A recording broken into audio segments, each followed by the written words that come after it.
we've added an app bar and the body, and now we're gonna see what we can add further. So now I'm gonna try something at the bottom. So there are two possible options: bottom sheet and bottom navigation bar. Navigation bar is like a list of tabs, and a bottom sheet you can add anything here. So I'm gonna do a bottom sheet, and in the bottom sheet I'm just gonna add a simple raised button, and in the text, and what are the possible options here? There's a child, so in child I'm gonna add a text. I'm gonna say change body,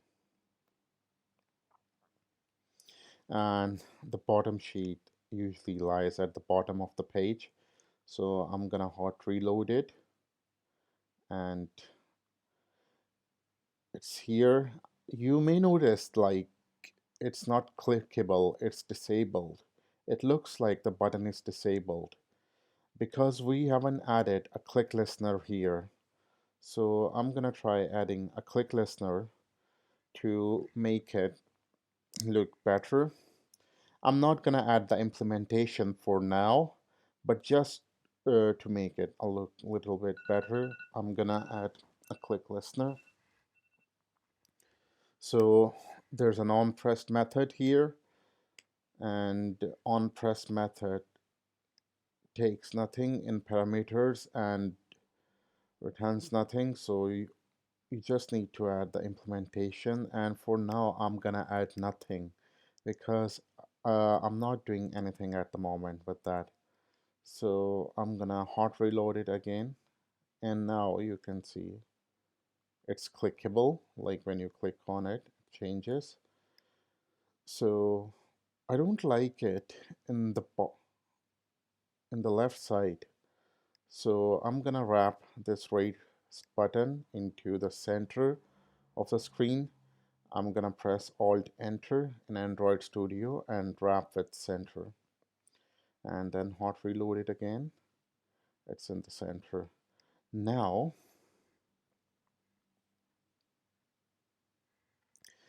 you can see that it has taken over that text that was there. So it's over the text, and the bottom sheet here is in the center of the screen, and it's not a good practice to make that kind of big bottom sheet. So what I'm gonna do here, like I'm gonna press Alt Enter again and remove this widget, and I'm gonna check if I can find other options to make it look better and place it in the center. There can be various options, like we can place it inside the container, or we can place it inside a row or a column, but I'm not gonna do that for now because I'm gonna explain it in details in the widget section. So currently, to make it like a little bit better, what I'm gonna do, like I'm gonna just add some padding, and I'm gonna add a constant agentsets dot all, like agentsets dot all places the padding on all sides of any widget. Like in that case it should be left, right, top, bottom. So I'm gonna give it a value of 10, and let's run it again. You can see like it's not touching the bottom. There's some like a distance with that. So yeah, we're gonna wrap it up here, and now there is a challenge here. Suppose I want to change this hello world by pressing the change body. So I'm gonna write an implementation. I'm gonna just add a function here that I'm gonna write later that says change body, and it's giving me an error because I haven't added the implementation for that. So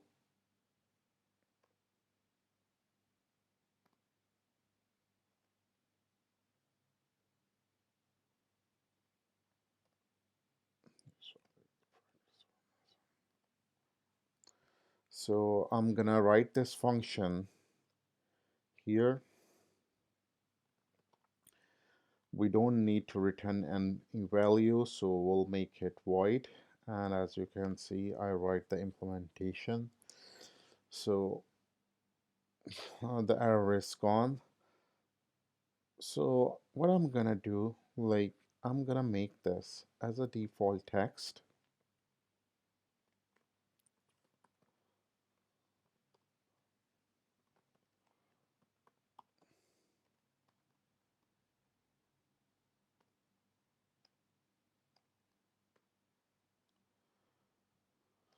And what I want now is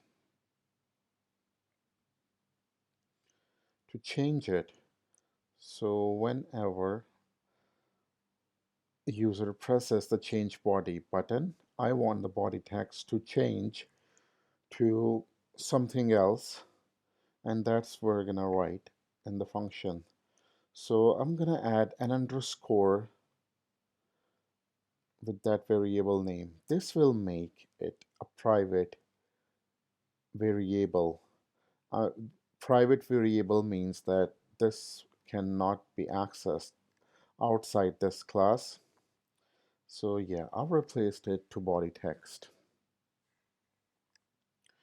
And now, whenever user clicks the button, I'm gonna change the body text to, let's say, new text.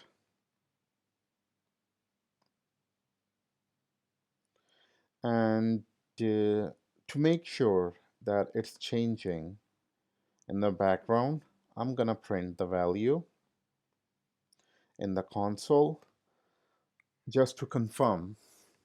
So what should happen at this point, that whenever you click change body, it should change the text in the center. So we're gonna see whether this works or not.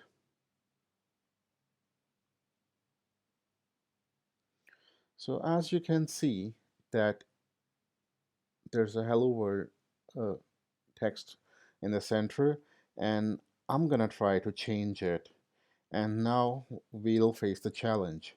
So I press change body.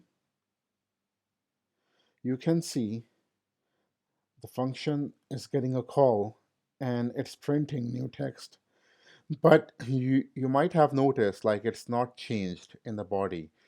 The reason why is because it's a stateless widget. Now I'm going to tell you what's a stateless widget in the next video.